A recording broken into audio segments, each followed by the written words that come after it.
Sobat Pertanian. Siapa sih yang nyangka di pinggir pantai seperti ini pertanian bisa tumbuh subur loh? Padahal banyak yang mengira lahan pesisir kan gak cocok untuk pertanian. Ini akibat dari menyempitnya lahan pertanian di tengah kota yang dialihfungsikan sebagai perumahan dan industri. Sehingga petani di Yogyakarta berinovasi menanam tanaman di area pesisir pantai Samas dan sekitarnya. Salah satu petani yang menggarap lahan di pesisir pantai ialah Pak Nunung. Beliau masih tergolong muda di kalangan petani sebab usianya baru menginjak 35 tahun dan sudah memiliki pengalaman bertani selama 10 tahun terakhir. Yuk kepoin lebih lanjut tentang pertanian Pak Nunung. Pak Nunung tergabung dalam kelompok tani manunggal yang telah berdiri sejak tahun 2000. Sistem rotasi tanam yang digunakan sebanyak 2 kali setiap tahunnya, yaitu pada bulan Januari dan bulan Mei. Lahan pertanian ini berukuran 840 meter persegi dengan sistem pengolahan tanah campuran bahan organik dan sekam. Kita juga diajak berdiskusi tentang keadaan pertanian yang sedang digarap Pak Nunung. Dari diskusi ini kita dapat banyak insight menarik loh. Setelah diskusi kita diajak lentur nih. Pada masa tanam kali ini Pak Nunung membudidayakan bawang merah yang masih berusia 10 hari. Untuk mencegah hama dan jamur yang menyerang tanaman, Pak Nunung menyemprotkan pestisida dan fungisida yang pastinya penggunaannya lebih bijak ya, menyesuaikan kebutuhan dan waktu yang tepat.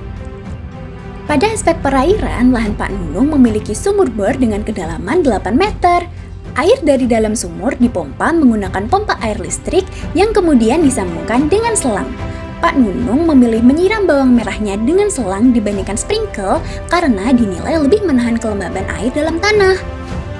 Sprinkle hanya dapat menjangkau permukaan tanah saja, sedangkan selang dapat mengeluarkan lebih banyak air dan air tersebut dapat tersimpan lebih lama di dalam tanah sampai masa siram selanjutnya. Setiap hari sebanyak 2 kali, Pak Nunung datang ke lahan untuk menyiram tanaman bawang merahnya. Potensi pertanian berkelanjutan berdasarkan metode pertanian yang sudah diterapkan oleh Pak Nunung memiliki berbagai manfaat loh. Penggunaan air dan bahan kimia yang terkontrol dan sesuai dengan dosisnya menyebabkan berkurangnya dampak tanah yang tercemar. Hal ini mendukung kelestarian lingkungan. Pada aspek sosial, petani merasa lebih berdaya dan selanjutnya praktek pertanian ini dapat diajarkan kepada khalayak luas.